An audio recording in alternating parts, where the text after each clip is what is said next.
Sir, tama ba yung dinig ko? Aarborin mo daw yung 3 hinuli namin kanina ni Noble.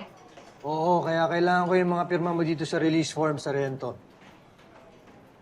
Teka, bakit ko naman gagawin yun? May namiss ba ako? Napawalang sala na ba sila? Enriquez, makinig ka muna. Yung 3 yon, sagot ko yung mga yon. Anong sagot? Bakit? Ninong ka ba nila?